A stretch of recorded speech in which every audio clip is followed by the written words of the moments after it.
Émancipation. Fanfiction Harry Potter. Par le studio Kali Records. Catégorie Boys Love. Couple phare Harry Potter et Severus Snape. N'hésitez pas à liker le chapitre et à vous abonner pour avoir la suite. Chapitre 27. Le lundi matin est arrivé avec une vitesse tenant de l'agonie. La transformation a commencé et Harry est agité et inquiet, voire fébrile à certains moments. Lorsque l'heure du déjeuner arrive, Hermione l'exhorte à consulter Madame Pomme-Fraîche, ce qu'il lui promet de faire après son cours de runes anciennes. Cela dit, il sait parfaitement que rien ne pourra l'aider pendant les 2 prochaines semaines, jusqu'à la pleine lune, pour être précis. Rien, si ce n'est de passer du temps dans le lit de son époux. Effectivement, les activités nocturnes le relaxent assez pour leur permettre de dormir et de se reposer. Et bien qu'il soit hautement risqué de se rencontrer toutes les nuits, il n'y a pas d'autre moyen s'ils veulent trouver le sommeil. Il s'est longuement demandé s'il devait en parler à ses amis, au moins à Hermione, mais au bout du compte, il a décidé que non. C'est quelque chose entre Severus et lui. Quelque chose qu'ils doivent traverser sans qu'une 3e partie soit impliquée. Il les a cependant informés qu'ils étaient désormais mariés. C'est plus prudent. Dumbledore est toujours régulièrement absent et va continuer de l'être pendant quelque temps. Il n'aurait pas pu choisir un meilleur moment. Il sourit distraitement en mâchant son sandwich, sans oser regarder du côté de la table professorale. Il ne se souvient pas d'un instant de sa vie où il a été plus heureux qu'actuellement. C'est comme être conscient qu'il ne sera plus jamais seul aussi longtemps que Severus sera avec lui. Ce n'est pas une simple hypothèse, mais un fait. Comme une loi de la nature ou quelque chose d'approchant. Harry secoue la tête. Depuis quand est-il devenu aussi philosophe? Severus doit avoir des teints sur lui. Il soupire et pose son sandwich pour boire une gorgée de jus de citrouille. Il rencontre les yeux de Neville, de l'autre côté de la table, qui l'observe en souriant, comme s'il savait quelque chose. Harry ne peut pas s'empêcher de rougir, malgré son occlumencie. Pas besoin d'être devin pour savoir ce qu'il pense. Il souffle et lève les yeux en l'air avant de retourner à son déjeuner.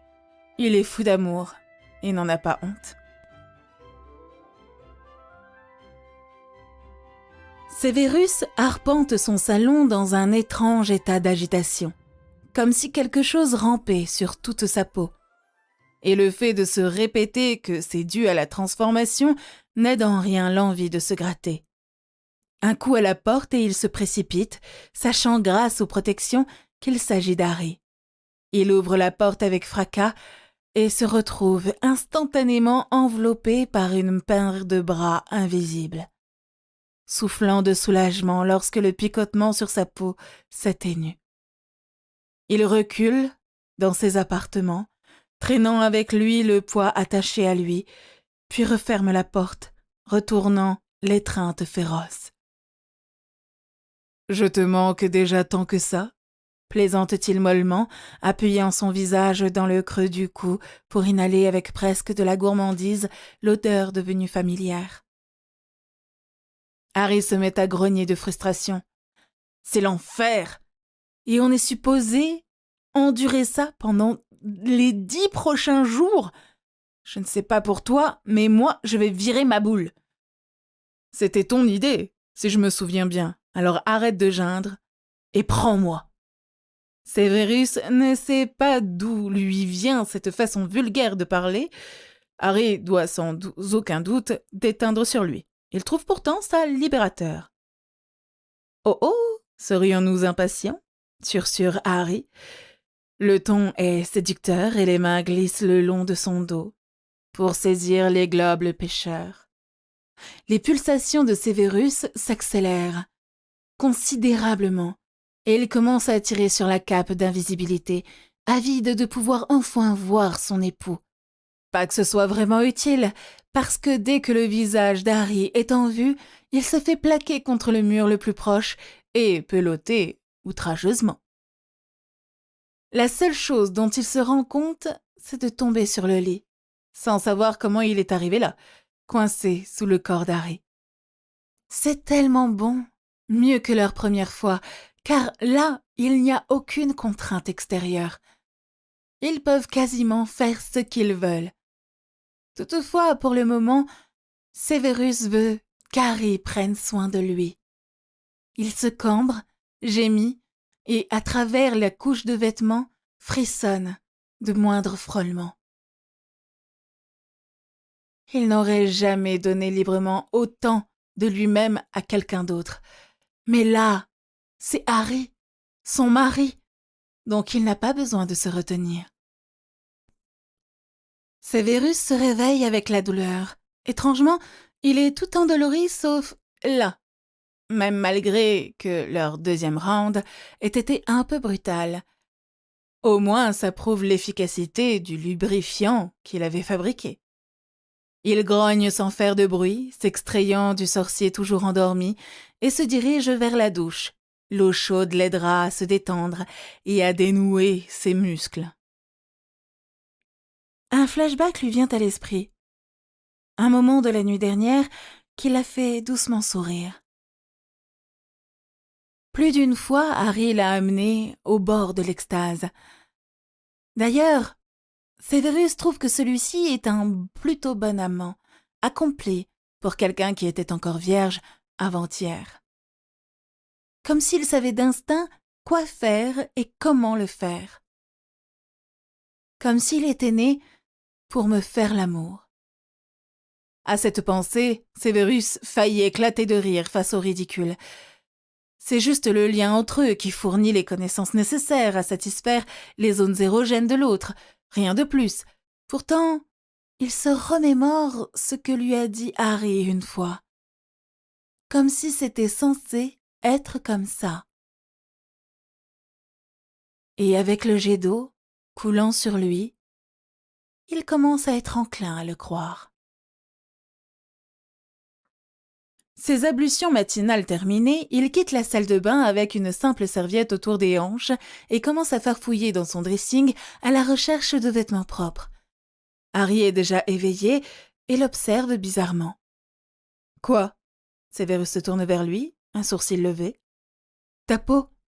Le jeune homme plisse les yeux de concentration. « C'est juste la lumière ou… » Il laisse en suspens et prend ses lunettes. Severus lève son bras pour regarder de plus près. Sa peau n'est plus blême et légèrement jaunâtre, mais plutôt légèrement crème, plus saine, la même qu'Harry en fait. Juste quelques tons plus clairs. Il s'avance face au miroir sur pied dans le coin et, d'un simple ordre, allume toutes les lampes de la chambre. Sainte Mère de Merlin! C'est incroyable! Il a toujours eu des problèmes avec sa peau, boutonnant jusqu'au dernier de ses boutons et tellement mal à l'aise à chaque visite médicale avec Madame Pomme-Fraîche. Ça a pris du temps à Harry pour lui faire comprendre que ça ne le dérangeait pas de le toucher, bien au contraire. Désormais, il n'aura plus ce genre de soucis. Il fait parcourir ses mains sur ses bras et sa poitrine et fait même tomber la serviette pour s'assurer qu'il est bien comme ça partout. Harry ricane derrière lui et vient le rejoindre devant le miroir. Nu comme lui, il se tourne plusieurs fois pour tenter de trouver d'éventuels changements. Severus regarde le reflet et en voit un immédiatement. « Tu as grandi !» Harry se fige, le regard fixé sur lui-même sans y croire. Il se met à comparer leur taille et, en effet, il semble qu'il ait pris presque 8 centimètres depuis hier. Il fait un large sourire, apparemment très satisfait. « Tu sais, tout d'un coup, ça ne me dérange pas tant que ça, l'inconfort. » Severus lève les yeux au plafond, mais le sourire sur ses lèvres le trahit. « Tu dis ça maintenant, attends de voir ce soir. C'est supposé empirer avant d'aller mieux. » « Oh, mais où est ton optimisme, dis donc ?» N'attendant pas de réponse à cette dernière question, Harry sautille vers la salle de bain de la meilleure des humeurs. Des yeux, Severus suit les fesses se balancer jusqu'à disparaître derrière la porte. Il secoue la tête d'amusement et soupire très heureux avant de se remettre à s'habiller. Leur petit déjeuner est déjà installé et les attend dans la salle à manger.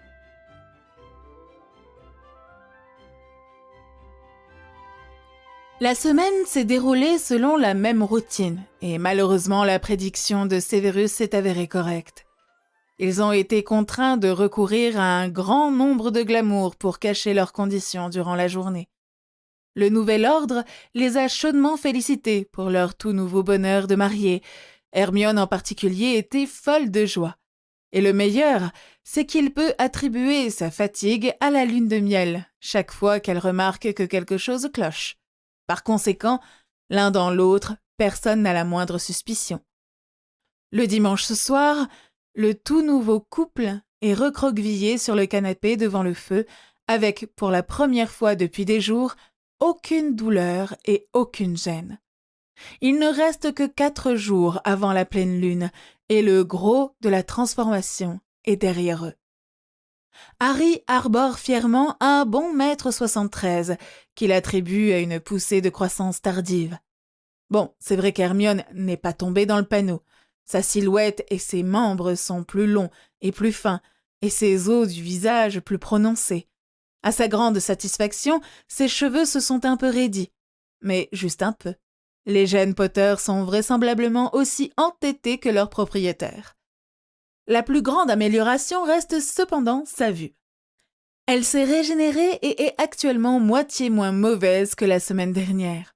Résultat, ses lunettes ont dû s'adapter presque quotidiennement, ce qui s'est révélé un vrai cauchemar pendant les cours. Déguisé, Severus a été contraint de faire plusieurs voyages chez l'opticien de Préolard pour les adapter.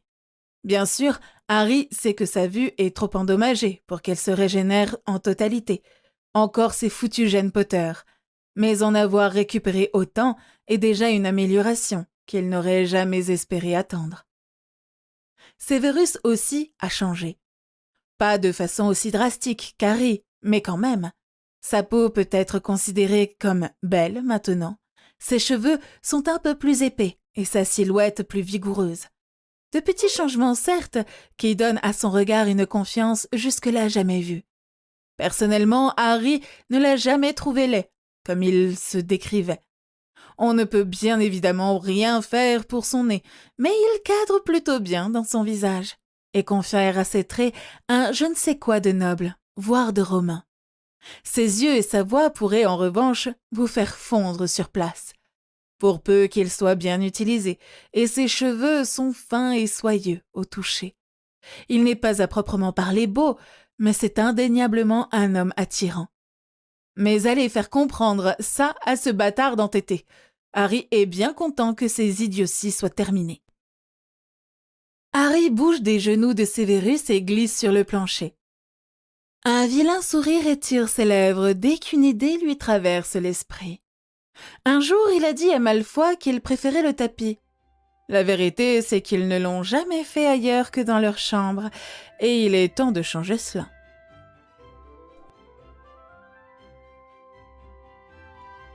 Depuis qu'il n'applique plus les charmes de dissimulation, la plupart de ses collègues ont remarqué lors du petit déjeuner le matin suivant que l'apparence physique de Severus s'était améliorée.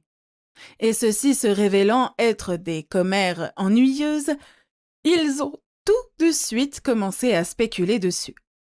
Au moment où il est entré dans la salle des professeurs pour leur réunion ce soir-là, il était d'humeur à les maudire tous les 6 jusqu'au prochain siècle.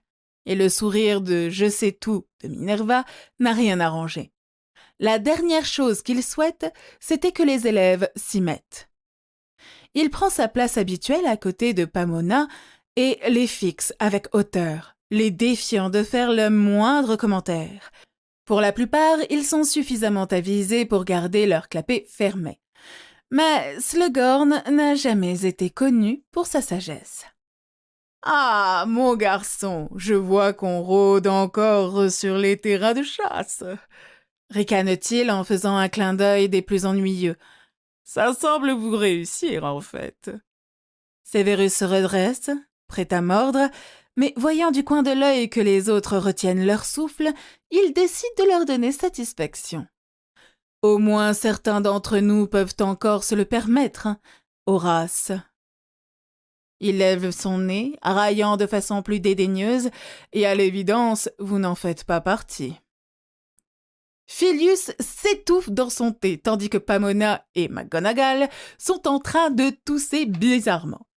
D'autres ont la bouche ouverte, sous le choc. Quant à Slughorn, il a pris une jolie teinte grise et bafouille d'embarras, autant que d'indignation. Content de lui, Sévérus se tourne vers la directrice adjointe, un petit sourire béat scotché aux lèvres, et est obligé d'y regarder à deux fois. Pourquoi de la fierté brille dans les yeux de la femme? Avant d'en être certain, elle détourne le regard et s'éclaircit la voix pour attirer l'attention du personnel. Pouvons-nous commencer? Très bien. Albus revient vendredi prochain. S'il y a encore des problèmes avec la craie mordante, merci de garder ça pour lui. Le prochain week-end à Préolard arrive et cette fois, nous devrons patrouiller par paire. On n'est jamais trop prudent de nos jours. Une vague de murmures des approbateurs se fait entendre. Pourquoi n'a-t-il pas été simplement annulé? Demande Charity en fronçant les sourcils. Minerva soupire. Malheureusement, le ministre a décidé de maintenir une ressemblance de normalité aussi longtemps que possible, et Poudlard est censé donner l'exemple. Le ministre Scrimgeour nous a assuré qu'il nous assurerait une sécurité suffisante et que nous ne devrions trop nous inquiéter. S'ensuit une nouvelle vague de murmures mécontents, mais comme ils ne peuvent rien y faire, ils poursuivent avec leurs problèmes individuels. Sévérus prétend ne pas remarquer le regard spéculatif jeté dans sa direction. Il ne faut pas être un génie pour savoir ce qu'ils pensent tous. Curieusement, ça ne l'ennuie pas autant qu'il s'y attendait. Oh, s'il savait! Son regard revient sur Minerva. Serez-vous toujours aussi fière de moi? D'une certaine manière, il en doute. Elle a toujours été férocement protectrice de ses lions. Si elle devait découvrir qu'il en a mis un dans son lit, elle le castrerait sûrement. Espérons que je ne serai plus là lorsque les nouvelles atteindront ses admirateurs. Il sourit ironiquement. Après tout, même si beaucoup de gens ne le verront pas sous cet angle, il n'a rien fait de mal. Imaginer leur visage pâle et choqué, surtout celui du directeur, lui procure un plaisir presque cynique. Qu'il aille au diable, eux et leur merde bien pensante. J'ai remporté le plus beau prix, moi, Severus Snape, le méchant, le laid, la chauve-souris des cachots. Et le moment venu, il se fera un plaisir de leur jeter en pleine face. Bien le bonjour. Si vous avez déjà lu Émancipation, vous avez dû remarquer une réécriture, voire même que certains passages ont été coupés. Je suis sûre que vous comprendrez pourquoi. YouTube reste tout de même une plateforme tout public. Pour ceux qui se posent la question, mais de quoi il parle? Je vous invite à lire le chapitre sur Wattpad et vous comprendrez. Le lien est dans la description. Vous venez d'écouter Émancipation, une fanfiction Harry Potter, par les studios Calu Records. Si vous avez aimé ce chapitre, n'hésitez pas à le liker. Si vous voulez être notifié du prochain chapitre, n'hésitez pas à vous abonner.